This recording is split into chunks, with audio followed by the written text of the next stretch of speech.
ভারত সরকারের কৃষি মন্ত্রক ও দূরদর্শন কেন্দ্র শান্তিনিকেতন নিবেদিত কৃষি দর্শন অনুষ্ঠানে আপনাদের সকলকে স্বাগত জানাই। আজ আমরা চলে এসেছি সাঁইথিয়া ব্লকের জগন্নাথপুর গ্রামে। আমার সঙ্গে উপস্থিত হয়েছেন এই গ্রামেরই কয়েকজন কৃষক বন্ধু এবং কৃষি বিশেষজ্ঞ হিসেবে পেয়েছি ডক্টর দীপক হাজরাকে, সহ কৃষি অধিকর্তা, আদর্শ বীজ খামার, জগন্নাথপুর গ্রাম। প্রথমেই চলে যাচ্ছি কৃষক বন্ধুদের কাছে, জেনে নেব তাদের অভিজ্ঞতার কথা। আপনার নাম কি? আমার নাম হচ্ছে উত্তম ঘোষ। আচ্ছা, আপনি কি চাষ করেন? আমি সরষা, গম, আলু, কলাই, মুসুরি কলাই আর ছোলা। এই যে চাষ করছেন, এই চাষের কিছু অভিজ্ঞতা সম্পর্কে যদি আপনি বলেন। এই সরষাতে মানে প্রথম ছিটেনটা দিয়েছি তখন ভালো হয়েছে, তারপরে কিন্তু ওই পরে বাতানটা যখন দিই তখন কিন্তু গাছটা মরে যায়। গাছটা মরে যাওয়ার ফলে আমাদের প্রোডাকশন কমে যাচ্ছে। তো ওইটা কি করা যায়, কি ওষুধ দেওয়া যায়, এইটার জন্য জানতে চাই। আচ্ছা, আপনি আগে কি কিছু প্রয়োগ করেছেন?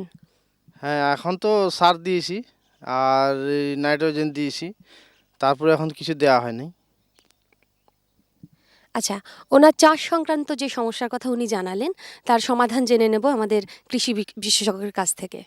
আমাদের কৃষকের কাছ থেকে আমরা জানতে পারলাম যে উনি সর্ষের চাষ করেন এই সময়, এছাড়াও আলু, ছোলা, মুসুর, গম এসব চাষ করেন এবং ওনার একটা সমস্যা দেখা দিয়েছে সর্ষের ক্ষেত্রে, যে সর্ষে যখন লাগাচ্ছেন তখন ঠিকঠাকভাবে জার্মিনেশন হচ্ছে বা অঙ্কুরোদ্গম হচ্ছে, কিন্তু পরবর্তীকালে প্রথম বাতান যখন দিতে যাচ্ছে, অর্থাৎ প্রথম জলসেচ যখন দিতে যাচ্ছে, তখন গিয়ে সেই গাছ কিছু মারা যাচ্ছে। তো প্রথমেই আপনাকে যেটা জানতে হবে যে আপনি যে বীজটা সংগ্রহ করেছেন সেই বীজটা কি আপনি সঠিক জায়গা থেকে সংগ্রহ করেছেন কিনা। কারণ সার্টিফাইড বীজ যদি না হয়, সংশোধিত বীজ যদি না হয়, তাহলে সেই বীজের মাধ্যমে কিন্তু বিভিন্ন রোগ পোকার আক্রমণ আমাদের জমিতে বাড়তে পারে। অতএব আপনাকে প্রথমেই চিন্তা করে নিতে হবে যে আমি এমন বীজ ব্যবহার করব যেটা সংশোধিত বীজ হবে এবং যেখান থেকে আমি নিয়ে আসব সেটা খুব ভালো জায়গা হতে হবে। এরপরে যেটা হচ্ছে যে এই অবস্থায় কিন্তু আপনার কোনো ওষুধ প্রয়োগ করা যাবে না। সেই কারণে আমরা সবসময় বলি, যেহেতু এখন ছোট গাছ আছে, সেহেতু আমাদেরকে বলা হয় যখন আপনারা লাগাচ্ছেন তখন অবশ্যই আপনারা সরিষার বীজ শোধন করুন। কারণ আমরা জানি যে বাচ্চাদের যেমন একটা টিকাকরণের ব্যবস্থা আছে, তেমনি আমাদেরও ফসলের ক্ষেত্রে বীজ শোধন একটা টিকাকরণের ব্যবস্থা। অতএব বীজ শোধন করে লাগালে পরে পরবর্তীকালে আপনার মূল জমিতে কিন্তু অনেকটাই সমস্যা কম হবে। তো আপনি কিভাবে বীজ শোধন করবেন না, আপনি 1 কেজি বীজ নেবেন, সেটাতে ক্যাপটান বা থাইরাম বলে যে ওষুধ পাওয়া যায়, ক্যাপটান বা থাইরাম বলে যে ওষুধ পাওয়া যায়, সেটা 2 গ্রাম প্রতি কেজি বীজের সঙ্গে মিশিয়ে তারপরে আপনি জমিতে ছড়ান এবং জমিতে ছড়ালে পরে আপনার পরবর্তীকালে মূল জমিতে সমস্যা কম হবে। এছাড়াও বিভিন্ন ধরনের রোগের উপদ্রব আমাদের এই সরিষার জমিতে দেখতে পাওয়া যায়।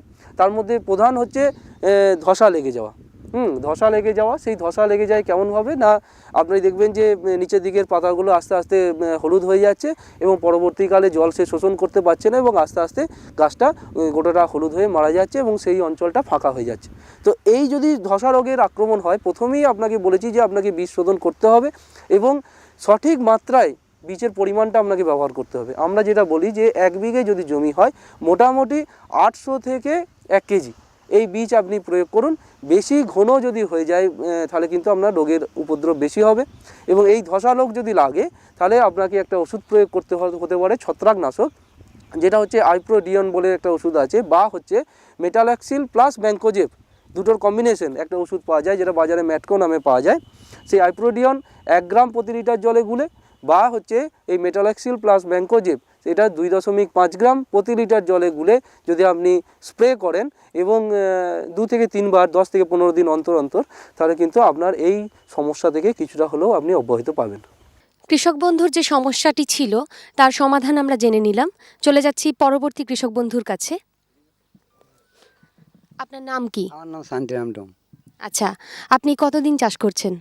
চাষ তো আমরা দীর্ঘদিন ধরেই করছি, কিন্তু এখন সমস্যা হয়েছে আমাদের যে ধান, এই বড় ধান ফেলানোর পরে সেই বিচন লাল হয়ে যাচ্ছে, তারপরে আলুতে বেরোনোর পরে পাতাটা কুঁড়িয়ে যাচ্ছে।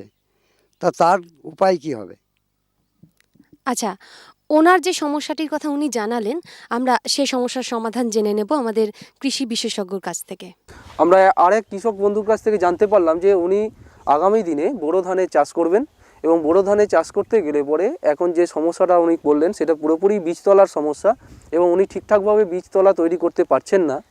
এবং সেখানেও সেই একই কথা বলা যাবে যে আপনারা যে কোনো বীজ লাগানোর আগে অবশ্যই সেটাকে বীজ শোধন করুন। এবং বীজ শোধন করার পরে আরেকটা যেটা এই ধানের বীজের ক্ষেত্রে সমস্যা হয় সেটা হচ্ছে যে খুব ঠান্ডা পড়ে গেলে পরে এই বীজতলা থেকে বীজ জিঙ্কের মানে অভাব দেখতে পাওয়া যায়, জিঙ্ক নিতে পারে না ঠিকঠাকভাবে। তো সেই কারণে আমাদের অনেক সময় কি হয়, ওই পাতা লাল হয়ে যায় এবং পরবর্তীকালে সেই গাছ মারা যায়। তো আমরা এখানে কি করব, আমরা একটা কথা বলি যে লো টেম্পারেচার যখন হয়ে যাচ্ছে, সেই কারণে আমরা বলি যে যখন আপনি বীজতলা ফেলছেন সেখানে যদি আপনি কালো ছাই প্রয়োগ করে দেন কিছু, তাহলে কি হবে না, কালো জিনিস তাপটা শোষণ করবে এবং ওই অঞ্চলে তাপমাত্রা বাড়িয়ে দেবে, এবং তার ফলে পরবর্তীকালে যে কোল্ড ইনজুরি বা ওই ঠান্ডার কারণে যে লাল হয়ে যাওয়া, সেই লাল হয়ে যাওয়া থেকে আপনার বিচন কিছুটা হলে রক্ষা পাবে। এছাড়া কি করব, যদি আপনার কাছাকাছি অঞ্চলে আপনার সাবমার্সিবল থাকে, যদি সেই সাবমার্সিবল থেকে সেই জমিতে জলসেচনের ব্যবস্থা থাকে, তাহলে আমরা বলি যে আপনি বৈকালের দিকে নতুন জল আপনার জমিতে ঢুকিয়ে দিন এবং পুরনো জলটাকে সকালের দিকে বার করে দিন। তাহলে কি হবে না, রাত্রে যখন লো টেম্পারেচার হবে তখন আপনার জমিতে গরম জল থাকার কারণে আপনার কিন্তু বীজ ততটা মারা যাবে না। এছাড়া আমরা কি বললাম যে একটা জিঙ্কের অভাব হচ্ছে, এবং সেই জিঙ্ক যদি আমরা প্রয়োগ করতে পারি তাহলে কিন্তু আমাদের এই যে লাল হয়ে যাচ্ছে বা মারা যাচ্ছে, সেই মরার হাত থেকে আমরা বাঁচাতে পারবো। তো সেটা আমরা কেমনভাবে স্প্রে করব, বিভিন্ন ওষুধ পাওয়া যায়, যেমন জিঙ্ক সালফেট পাওয়া যায়, বা হচ্ছে চিলেটেড জিঙ্ক বলে একটা ওষুধ পাওয়া যায়, সেটা মানে এগুলো তো অনুখাদ্য পাওয়া যায়, সেই অনুখাদ্য আমরা প্রয়োগ করতে পারি। তো চিলেটেড জিঙ্ক আমরা কেমনভাবে প্রয়োগ করব না, চিলেটেড জিঙ্ক যেটা বাজারে পাওয়া যায় অনুখাদ্য, সেটা 0.5 গ্রাম প্রতি লিটার জলে গুলে আমরা যদি প্রয়োগ করি, তাহলে এই জিঙ্কের অভাব কমে যাবে এবং আপনার ফসল রক্ষা পাবে। এছাড়া জিঙ্ক সালফেট আছে, সেই জিঙ্ক সালফেট আমরা 5 গ্রাম প্রতি লিটার জলে প্রয়োগ করতে হবে। কিন্তু যেহেতু এখানে সালফার আছে, সেখানে কিন্তু আপনাকে মাথায় রাখতে হবে যে এই সালফার জলের সঙ্গে বিক্রিয়া করে সালফিউরিক অ্যাসিড তৈরি করতে পারে এবং আপনার পাতা পুড়িয়ে দিতে পারে। তো সেই কারণে জিঙ্ক সালফেট যখন আমরা প্রয়োগ করব, তখন অবশ্যই জিঙ্ক সালফেটের সঙ্গে আমরা 2.5 গ্রাম কলি চুন আমরা প্রয়োগ করব প্রতি লিটার জলে, তাহলে কিন্তু আমাদের এই যে জিঙ্কের অভাব, সেই জিঙ্কের অভাব কিন্তু মিটে যাবে। এছাড়াও আমরা যদি একটা জিনেপ বলে ওষুধ আছে, হ্যাঁ, যেটাতে জিঙ্ক আছে, সেই ছত্রাকনাশক আমরা প্রয়োগ করতে পারি। সেটা 2 গ্রাম প্রতি লিটার জলে প্রয়োগ করলে পরে আপনার এই বীজ দেখবেন যে রক্ষা পাচ্ছে এবং আপনার লাল হওয়া কমে যাবে। বোরো ধান চাষের ক্ষেত্রে কৃষক বন্ধুর যে সমস্যাটি ছিল, সেই সমস্যার সমাধান আমরা পেলাম। চলে যাচ্ছি পরবর্তী কৃষক বন্ধুর কাছে। আপনার নাম কি? জবা সরেন। আচ্ছা, আপনি কি চাষ করেন? আচ্ছা, গম, আলু, সর্ষে। যে সর্ষে গাছটা লাগালাম, সর্ষে গাছটা গাছ হওয়ার পরে দেখছি কিন্তু আস্তে আস্তে গাছটা ঝিমিয়ে আসছে দু একটা। এর মধ্যে আবার দেখছি গাছটা ফুলটা ঠিকই এসছে, ফলটা ধরার সময় দেখছি একটু কুকুরি হয়ে আসছে, ওই কালো ধরনের একটু পোকা আসছে। সেই পোকাগুলো এখন কিভাবে যাবে এটা? হ্যাঁ, এটা ধরুন গম যে লাগিয়েছি, গমের ভিতরে আগাছা কিন্তু প্রচুর, গাছটা কিন্তু হতে দিচ্ছে না। হ্যাঁ, গম গাছটাকে কিন্তু ড্যামেজ করে দিচ্ছে। সেটা কি করে আগাছাটাকে যাবে সেটা একটু ব্যবস্থা করুন। হ্যাঁ, এর মধ্যে দেখছি পোকা, সবুজ ধরনের পোকা, সে পোকাগুলোও কেটে কেটে যাচ্ছে, আর গোড়াটাকে আপনার কেটে শিকড়টাকে নষ্ট করে দিচ্ছে। তাহলে এই পোকাগুলো কি করে মারা যায়, কি করে যাবে, একটু আপনারা ব্যবস্থা করুন। ওনার গম চাষের ক্ষেত্রে নানা ধরনের সমস্যা রয়েছে, যেমনি পোকামাকড়, আগাছা দমন কিভাবে করবেন, নানান ধরনের সমস্যা রয়েছে।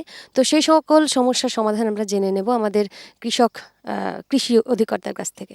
হ্যাঁ, সরিষার ক্ষেত্রে উনি বললেন যে সরিষা লাগানোর পরে কিছুদিন পরে, অর্থাৎ 30 দিনের মাথায় বা তারও পরে দেখা যাচ্ছে যে হঠাৎ গাছটা ঝিমিয়ে যাচ্ছে এবং আস্তে আস্তে গোটা জমিতে ছড়িয়ে পড়ছে, এবং সেই ছড়িয়ে পড়ার পরে আর সেখান থেকে কোনো ফলন পাচ্ছেন না। এটা কিন্তু একটা খুব মারাত্মক রোগ।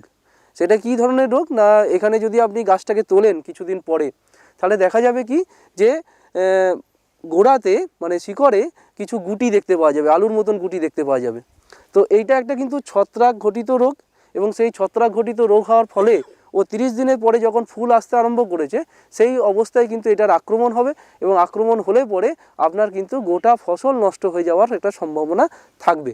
তো এখানে আপনাকে কি করতে হবে, এখানের ওই অবস্থায় আপনার কিন্তু কিছু করার নাই। অর্থাৎ সেই সময়ে আপনাকে কী করতে হবে, আপনার জল দেওয়া বন্ধ করে দিতে হবে, কারণ ওইটা যদি জল দেওয়া হয় এবং সেই জল যদি পার্শ্ববর্তী কোনো জমিতে চলে যায় তাহলে কিন্তু সেখান থেকে আবার আক্রমণ অন্য জমিতেও ছড়িয়ে পড়তে পারে। তো এই সমস্যা যে জমিতে আছে সেই জমিতে কিন্তু আপনাকে অনেক আগে থেকে প্রস্তুতি নিতে হবে। কেমনভাবে প্রস্তুতি নেব না, এই আমাদের বীরভূমের যে জমি সেই জমি কিন্তু অম্লধর্মী, অর্থাৎ এর পিএইচ হচ্ছে আমাদের কাছ থেকে প্রায় 5 থেকে 6.5 পর্যন্ত। তো এই অম্লধর্মী মাটিতে কিন্তু এই ধরনের রোগের আক্রমণ বেশি হয়। সেই কারণে আপনাকে কী করতে হবে না, যখন আপনি জমি তৈরি করছেন শেষ চাষের সময়, সেই শেষ চাষের সময় আপনাকে চুন প্রয়োগ করতে হবে। এবং সেই চুন প্রয়োগটা আমরা কতটা পরিমাণ করব, প্রায় 1 বিঘেতে কিন্তু 1 কুইন্টাল চুন প্রয়োগ করতে হবে। এবং সেটা প্রয়োগ করার কিন্তু একটা নির্দিষ্ট সময় আছে। সেই সময়টা হচ্ছে যে আপনি যেদিন ফসলটা লাগাবেন সেই ফসল লাগানোর কিন্তু 1 মাস আগে, কারণ তার মধ্যবর্তীকালে যদি আপনি ফসল লাগান তাহলে কিন্তু আপনার ওই যে চুন আপনি ব্যবহার করছেন সেই চুন আপনার যে ফসল আছে সরিষার তার অঙ্কুরোদ্গম হতে দেবে না। তো এইটা একটা করতে হবে। আর হচ্ছে কিছু প্রতিরোধক্ষম জাত আছে, যেমন হচ্ছে কল্যাণ বলে একটা জাত বেরিয়েছে এখন, WBBN1, সেই চাষ করলে পরে এটা একটু প্রতিরোধক্ষম। এছাড়া কি করতে হবে না, আপনাকে বললাম যে পরিচ্ছন্ন কাল্টিভেশন করতে হবে, এবং যে জমিতে ওই গুটি দেখতে পাওয়া যাচ্ছে বা আলুর মতন হয়ে যাচ্ছে, শিকড় ফোলা রোগ দেখতে পাওয়া যাচ্ছে, সেই জমিতে কিন্তু আমরা গভীর কর্ষণ করব। কখন করব না, যখন আমাদের বৈশাখ জ্যৈষ্ঠ মাসে যখন টেম্পারেচার অনেক বেশি, সেই সময় যদি আমরা জমিটাকে চাষ দিয়ে রেখে দিই তাহলে কিন্তু পরবর্তীকালে এটা কম হবে। এবং আমরা বলবো যে আপনি ওই জমিতে আগামী 2-3 বছর সর্ষের চাষ করবেন না বা সর্ষের সমগোত্রীয় ফসল চাষ করবেন না। পরবর্তী 2 থেকে 3 বছর পরে আপনি সেই জমিতে আবার সর্ষে নিতে পারবেন। এছাড়া আপনি আমাকে বললেন যে সর্ষের ক্ষেত্রে যে শেষের দিকে কালো কালো পোকা দেখতে পাওয়া যাচ্ছে, এইটা হচ্ছে জাপ পোকার আক্রমণ হয়। এবং সেই জাপ পোকার আক্রমণ হওয়ার কারণটাই হচ্ছে যে আমরা যখন সর্ষেটাকে লাগাচ্ছি সেই সর্ষেটা কিন্তু এই লাল স্বর্ণ জাতের ধান আছে, সেই ধানটাকে তুলে যখন সর্ষে লাগাচ্ছি সেই সর্ষে কিন্তু কিছুটা দেরি হয়ে যাচ্ছে। এবং সেই কিছুটা দেরি হয়ে যাওয়ার ফলে যখন আমাদের সুটিটা আসছে বা ফুলটা আসছে তখন কিন্তু আমাদের টেম্পারেচার একটু বেড়ে যাচ্ছে, এবং বেড়ে যাওয়ার ফলে এই জাপ পোকার আক্রমণ বেশি হচ্ছে, এবং বেশি হওয়ার কারণে কিন্তু আপনার ফসল মারাত্মকভাবে ক্ষতিগ্রস্ত হচ্ছে। তো এখানে কি করতে হবে, আপনি সঠিক সময়ে সর্ষে লাগান, সেটা মোটামুটি 15ই নভেম্বরের মধ্যে লাগান, তাহলে দেখবেন যে আপনার এই জাপ পোকার আক্রমণ অনেকটাই কমে গেছে। আর যদি পরে লাগিয়ে থাকেন তাহলে আপনাকে কিছু কীটনাশক ওষুধ প্রয়োগ করতে হবে। যেমন কি করবেন, আপনি রোগর করতে পারেন যেটা ডাইমেথয়েট, বা হচ্ছে মিথাইল ডেমিটন যেটা হচ্ছে মেটাসিস্টক্স, সেইগুলো বাজারে কিনতে পাওয়া যায়। এছাড়াও অ্যাসিফেট প্রয়োগ করতে পারেন, বিভিন্ন ফিপ্রোনিল প্রয়োগ করতে পারেন, বিভিন্ন ওষুধ আছে। তো রোগর কতটা ব্যবহার করবেন, 2 ml প্রতি লিটার জলে গুলে প্রয়োগ করুন, বা হচ্ছে মিথাইল ডেমিটন যেটা আছে সেটা 1.5 ml বা 1 ml প্রতি লিটার জলে গুলে আপনি প্রয়োগ করলে পরে এই পোকার হাত থেকে আপনার ফসলকে রক্ষা করতে পারবেন।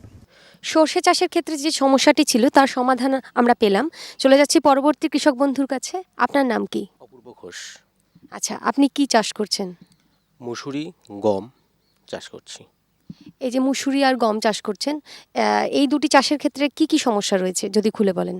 গম চাষের ক্ষেত্রে হচ্ছে জমিতে হচ্ছে উই এবং গাছে মাজরা পোকার উপদ্রব হচ্ছে, এর প্রতিকার।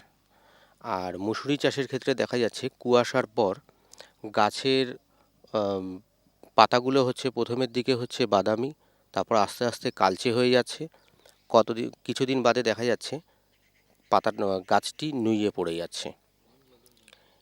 এটি কিভাবে নিয়ন্ত্রণ করা যেতে পারে? ওনার মুসুরি চাষ এবং গম চাষের ক্ষেত্রে কিছু সমস্যা রয়েছে, সেই সকল সমস্যার সমাধান আমরা জেনে নেব আমাদের সঙ্গে উপস্থিত কৃষি বিশেষজ্ঞর কাছ থেকে। আমাদের আরেক কৃষক ভাই জানতে চেয়েছে যে মুসুরির চাষের কিছু সমস্যা হচ্ছে এবং সঙ্গে সঙ্গে ওনার কিছু গমের চাষের কিছু সমস্যা হচ্ছে। তো মুসুরি চাষের ক্ষেত্রে যেটা উনি বললেন যে কুয়াশার পরে হঠাৎ ওনার গাছে বাদামি দাগ দেখতে পাওয়া যাচ্ছে বা কালো হয়ে যাচ্ছে, এবং পরবর্তীকালে গোটা গাছটাই মারা যাচ্ছে। এটা সাধারণত হয় হচ্ছে আপনার যখন আপনার ফুল আসবে এবং ফুলের পরে সেটা আস্তে আস্তে আপনার ফল হতে আরম্ভ করবে, সেই সময় এর আক্রমণ দেখতে পাওয়া যাবে। তাহলে আপনাকে একটা প্রতিরোধমূলক ব্যবস্থা নিয়ে নেওয়াই ভালো, এবং সেখানে আপনি একটি ছত্রাকনাশক ব্যবহার করতে পারেন।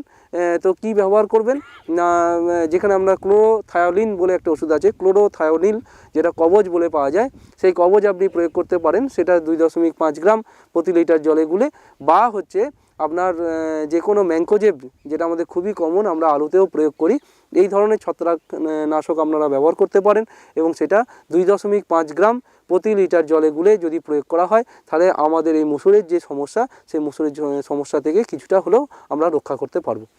এছাড়া উনি একটা গমের একটা সমস্যার কথা বললেন যে গমে উই পোকা এবং মাজরা পোকার আক্রমণ হচ্ছে। তো উই পোকা যে জমিতে আছে আমাদের, বিশেষত আমাদের এই অঞ্চলে যেখানে আমরা দাঁড়িয়ে আছি জগন্নাথপুরে বা এই কাছাকাছি অঞ্চলে, এখানে কিন্তু মাটিতে কাদার ভাগের চেয়ে বালির ভাগটা একটু বেশি এবং এখানে জল ধারণ ক্ষমতা খুব একটা নাই।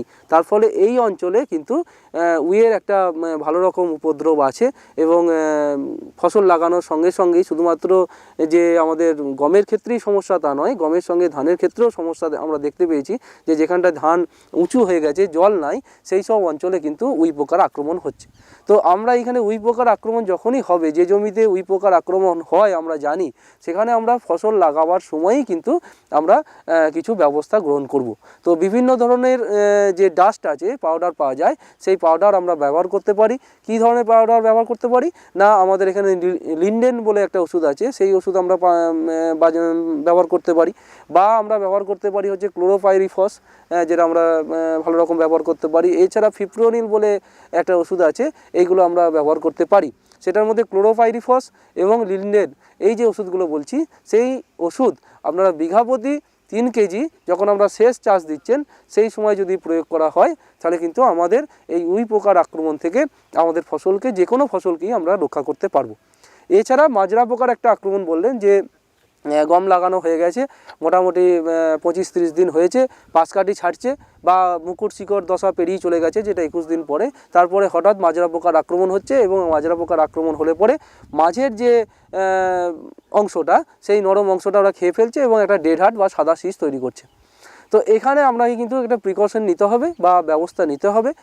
সেটা কেমনভাবে নেবেন না, একটা ইটিএল লেভেল আছে, ইকোনমিক থ্রেশহোল্ড লেভেল, সেই ইকোনমিক থ্রেশহোল্ড লেভেল যদি ক্রস করে, তাহলেই আমরা মাজরা পোকার আক্রমণ করব, মানে ওষুধ দেবো। এবং মাজরা পোকার আক্রমণ প্রাথমিক অবস্থায় যদি সেরমভাবে না লাগে, যদি 10% ক্ষতিগ্রস্ত না হয়, তাহলে কিন্তু কোনো ওষুধ প্রয়োগ করার প্রয়োজন নাই। এবার যদি খুব বেশি লাগে, তখন আমরা ওষুধ প্রয়োগ করব।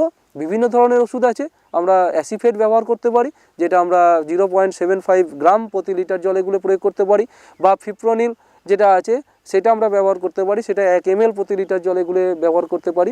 এছাড়াও যে আমাদের থায়োমিথোক্সাম বলছে যেটা, সেটা 3 লিটার জলে 1 গ্রাম, এইভাবে আমরা যদি ওষুধ প্রয়োগ করি, তাহলে আমাদের এই মাজরা পোকার সমস্যা শুধুমাত্র গমের ক্ষেত্রে নয়, গম, ধান, সমগ্র ফসলের ক্ষেত্রেই কিন্তু মাজরা পোকার আক্রমণ থেকে আমরা নিস্তার লাভ করতে পারবো।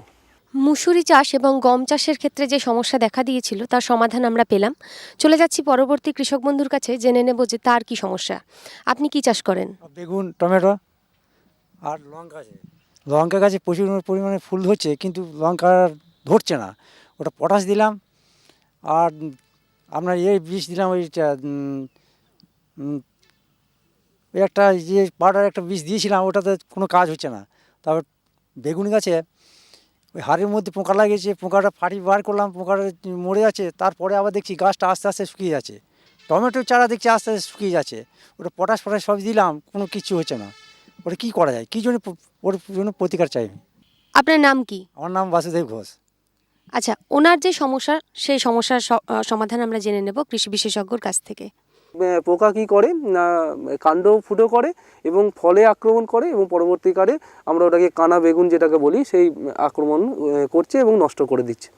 তো এখানে যেটা হয়, এই শীত পড়ে গেছে, এই সময় আক্রমণ একটু কম হবে, কিন্তু যদি আপনি গ্রীষ্মকালে বা যে সামার আমাদের আছে, সেই সামারে যদি আপনি বেগুন লাগান, তাহলে কিন্তু এই পোকার আক্রমণ খুব বেশি হয় এবং এই পোকাকে নিয়ন্ত্রণ করা সত্যিই খুব সমস্যার।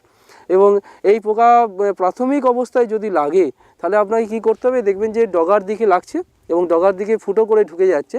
আপনি সেই যেখানে ফুটো আছে, যেখানে পাংচার করেছে, যেখানে কাণ্ডটা ফুটিয়েছে, তার নিচে আপনি যদি কাটেন, তাহলে দেখতে পাবেন, এবং ওই কাণ্ডটাকে যদি ছাড়ানো হয়, তাহলে ভেতরে কিন্তু একটা লার্ভা বা পোকা দেখতে পাওয়া যাবে।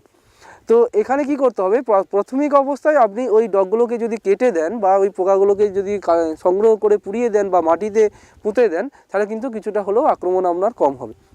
এছাড়া আপনি কি করতে পারেন না, আমাদের যে দানাদার যে ওষুধগুলো আছে, যে ফিপ্রোনিল 0.3g বা হচ্ছে কাটা হাইড্রোক্লোরাইড যেগুলো আমরা বলছি, হ্যাঁ, সেই ওষুধগুলো আপনারা কিন্তু প্রয়োগ করতে পারেন যখন আপনি বেগুন গাছ লাগিয়েছেন, বেগুনটাকে মাটি ধরিয়ে দিচ্ছেন, সার চাপান দিচ্ছেন, সেই সময়ই আপনি কিন্তু কাটা হাইড্রোক্লোরাইড বা এই ফিপ্রোনিল এটা প্রয়োগ করুন। এবং ফিপ্রোনিল কতটা প্রয়োগ করবেন? বিঘা প্রতি 1.5 কেজি, এবং কাটা হাইড্রোক্লোরাইড যেটা আমরা পাদান বলে বাজারে পাওয়া যায় সেটা আপনি 3 কেজি প্রয়োগ করুন।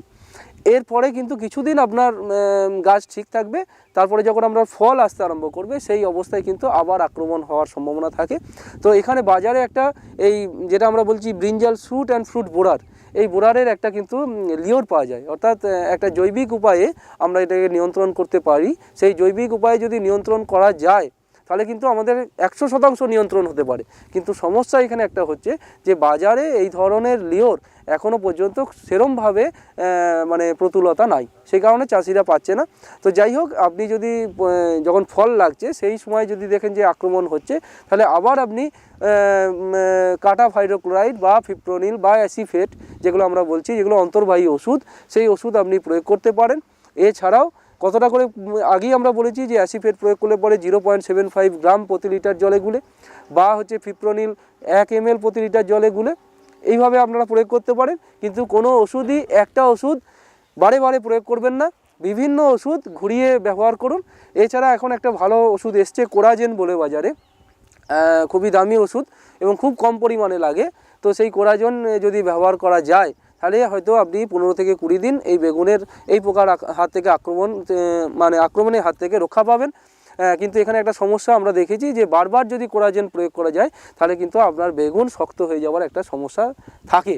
তো আমরা সেই জন্যই বলছি বিভিন্ন ওষুধ আপনারা বিভিন্ন সময়ে বিভিন্নভাবে রোটেশনে ব্যবহার করুন, তাতে এই আক্রমণ থেকে রক্ষা পাবেন। এছাড়া উনি বললেন যে বেগুন ছাড়াও টমেটো এবং লঙ্কার ওনার ফুল আসছে কিন্তু ফল দাঁড়াচ্ছে না। সেটা অনেক সময় দেখা যায় কি যে লঙ্কা গাছটা আপনি লাগিয়েছেন সেটা এই মরশুমের কিনা, যদি এই মরশুমের লঙ্কা গাছ না হয় তাহলে কিন্তু সঠিকভাবে আপনি ফলন পাবেন না। এছাড়াও যদি দেখা যায় যে আপনার ঝরে যাচ্ছে একবারই, তখন আপনার প্ল্যানোফিক্স বলে একটা বাজারে ওষুধ পাওয়া যায়, প্ল্যানোফিক্স, সেই প্ল্যানোফিক্স আপনি ব্যবহার করতে পারেন। কতটা করবেন না, 1 ml প্রতি 5 লিটার জলে গুলে, 1 ml প্ল্যানোফিক্স প্রতি 5 লিটার জলে গুলে যদি আমরা প্রয়োগ করতে পারি তাহলে এই যে ফুল ঝরা, সেই ফুল ঝরা অনেকটাই রোধ হবে এবং আপনার ফসল হয়তো ঠিকঠাকভাবে পাবেন। বেগুন, টমেটো এবং লঙ্কার ক্ষেত্রে যে সমস্যাগুলি ছিল তার সমাধান আমরা পেলাম। জেনে নেব পরবর্তী কৃষক বন্ধুর কি সমস্যা রয়েছে। আপনার নাম কি? আমার নাম অরিন্দম সাহা। আচ্ছা, আপনি কি চাষ করেন? আমি আলু চাষ করছি এখন। আলু গাছের যে সমস্যাটা হচ্ছে কি, যে আলু গাছ একটু বড় হওয়ার পরে পাতাগুলো একদম কুঁকড়ে যাচ্ছে। হ্যাঁ, আর দ্বিতীয়ত আর একটু যদি দেখা যায়, তো সেই ক্ষেত্রে দেখা যাচ্ছে পাতাগুলো কিছুদিন পর ঝরে পড়ে যাচ্ছে, শুধু ডাঁটাটা দাঁড়িয়ে রয়েছে। তা এর কি প্রতিকার আছে? আচ্ছা, ওনার আলু চাষের ক্ষেত্রে কয়েকটি সমস্যা রয়েছে, তো সে সকল সমস্যার সমাধান আমরা জেনে নেব আমাদের কৃষি বিশেষজ্ঞর কাছ থেকে। আলুর ক্ষেত্রে উনি দুটো কথা বলেছেন, যে আলুর পাতা কুঁকড়ে যাচ্ছে এবং কিছুদিন পরে যখন গাছ বড় হয়ে যাচ্ছে, আলু ধরতে আরম্ভ করেছে, সেই অবস্থায় শুধুমাত্র পাতা মানে ডাঁটিগুলো আছে, পাতা সব ঝরে যাচ্ছে, কালো হয়ে যাচ্ছে। তো এই দুটোই কিন্তু আলুর ক্ষেত্রে প্রধান রোগ, যেটা হচ্ছে উনি বলছেন যে পাতাগুলো সব ঝরে যাচ্ছে, কালো হয়ে যাচ্ছে, ডাঁটিটা থেকে যাচ্ছে, পচন ধরে যাচ্ছে। তো এইটা হচ্ছে আলুর নাভি ধসা রোগ। এবং সেই নাভি ধসা রোগের কারণে কিছু বছর আগে আমাদের কিন্তু ফসলের মারাত্মক ক্ষতি করেছিল এবং আলুর ফলন অনেকটাই কমিয়ে দিয়েছিল। তো আলুর নাভি ধসা রোগ কখন হয় না, সেটা হচ্ছে যদি আপনার হিউমিডিটি যদি 80%-র উপরে হয় এবং মিনিমাম টেম্পারেচার মোটামুটি ওই 8 থেকে 10 ডিগ্রি টেম্পারেচার হয় এবং সর্বোচ্চ তাপমাত্রা যদি 20 থেকে 22 ডিগ্রি টেম্পারেচারের মধ্যে হয় এবং স্যাঁতসেঁতে আবহাওয়া যদি হয়, কিন্তু এদের আক্রমণ বেশি হবে। তো এই নাভি ধসা রোগের ক্ষেত্রে আমরা কিন্তু সেই একই কথা বলবো যে প্রথমেই আপনাকে বিশোধন করে নিতে হবে। আলুর বিশোধন কিন্তু 100% করতে হবে, আদারওয়াইজ কিন্তু পরবর্তীকালে এর আক্রমণ কিন্তু হতে পারে। তো এখানে আমরা কি করব না, বিভিন্ন ধরনের ওষুধ আছে যেগুলো দ্বারা আমরা বিশোধন করতে পারি, যেমন MEMC দিয়ে করতে পারি, ম্যানকোজেব দিয়ে করতে পারি। ট্রাইকোডার্মা ভিরিডি বলে একটা জৈব কীটনাশক আছে, যেটা দিয়ে আমরা ব্যবহার করতে পারি। এছাড়া সিউডোমোনাস ফ্লোরেসেন্স বলে একটা ওষুধ আছে, সেটা দিয়েও আমরা করতে পারি। তো আপনি যখন বীজ শোধন করবেন তখন কিন্তু আপনাকে মাথায় রাখতে হবে যে কতটা পরিমাণ ওষুধ দেবো এবং কতক্ষণ সেটাকে ভিজিয়ে রাখবো। যেমন যদি আমরা এমইএমসি দিয়ে করি, সেখানে কিন্তু পরিমাণটা কিন্তু খুব কম, 2 গ্রাম প্রতি লিটার জলে গুলে আপনাকে প্রয়োগ করতে হবে এবং সেটা রাখবো কতক্ষণ, 2 থেকে 3 মিনিট মাত্র। যদি ওর চেয়ে বেশিক্ষণ যদি আমরা ডুবিয়ে রাখি তাহলে কিন্তু অঙ্কুরোদ্গম নষ্ট হয়ে যাবে এবং পরবর্তীকালে কিন্তু গাছ বেরোবে না। তো এমইএমসি যদি না পাই তাহলে আমি ম্যানকোজেব বাজারে খুবই সহজ উপায়ে পাওয়া যায়, বিভিন্ন সব জায়গাতেই পাওয়া যায়। তো ম্যানকোজেব দিয়ে আমরা করতে পারি। সেটা কতটা করবো না, 2.5 গ্রাম প্রতি লিটার জলে গুলবো এবং সেটা 10 মিনিট ডোবাবো। আগেরটা 2 থেকে 3 মিনিট, এটা কিন্তু 10 মিনিট। এবং ট্রাইকোডার্মা ভিরিডি যেটা বলছি, যেটা হচ্ছে জৈব কীটনাশক, সেটা দিয়েও আমরা বীজ শোধন করতে পারি। সেটা 5 গ্রাম প্রতি লিটার জলে প্রয়োগ করব এবং 10 মিনিট ডুবিয়ে রাখবো।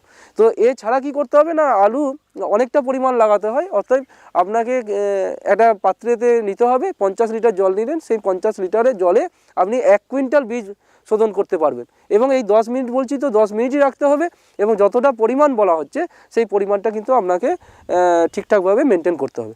আর এইটাতে আপনি ওই যে ঘোলাটা তৈরি হলো, সেই ঘোলার মধ্যে আপনি 3 থেকে 4 বার আপনার ফসলকে শোধন করতে পারবেন। এরপরে আপনাকে বিভিন্ন ছত্রাকনাশক আছে, যেগুলো আপনি যদি দেখেন যে জমিতে এই রোগের প্রাদুর্ভাব ঘটে গেছে, তখন আপনাকে ব্যবস্থা নিতে হবে।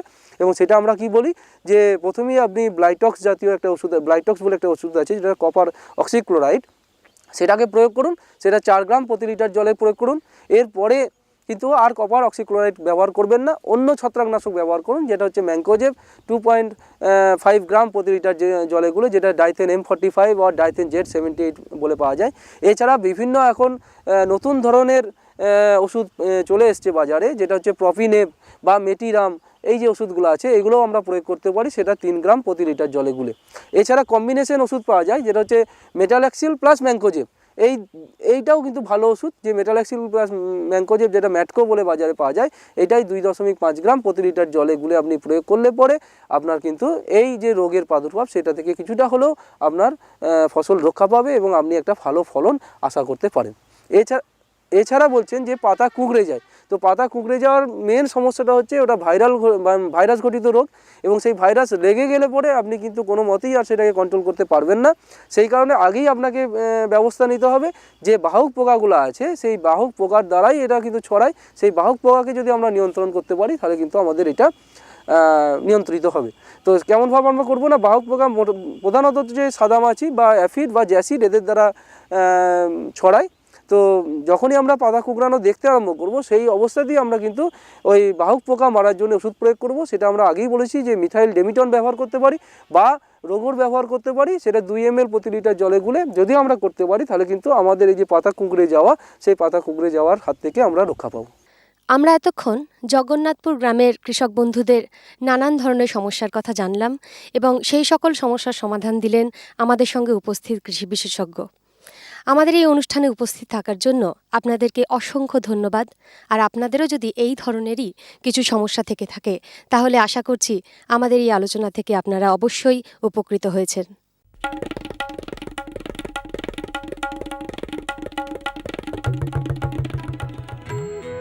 ওমা, আমি স্কুলে পড়তে যাচ্ছি। হ্যাঁ, স্কুল? বিয়ের সময় তুমি না বলেছিলে তুমি লেখাপড়া জানো? আরে মা, ফার্ম স্কুলে যাচ্ছি চাষের বিষয়ে নতুন নতুন কথা শিখতে। আপনিও চলুন। ফার্ম স্কুল, যেখানে জমিতে ফসল বৃদ্ধির প্রত্যেকটি কথা চাষিদের শেখানো হয়, যেমন মাটির হিসেবে সঠিক সার, ভালো বীজ আর প্রয়োজন অনুযায়ী কীটনাশক। কেননা কম খরচে বেশি লাভ। কেমন লাগছে আমাদের অনুষ্ঠান আমাদের চিঠি লিখে জানান। চিঠি লেখার ঠিকানা কৃষি দর্শন, অধিকর্তা দূরদর্শন কেন্দ্র, শান্তিনিকেতন, শান্তিনিকেতন, সূচক 731235।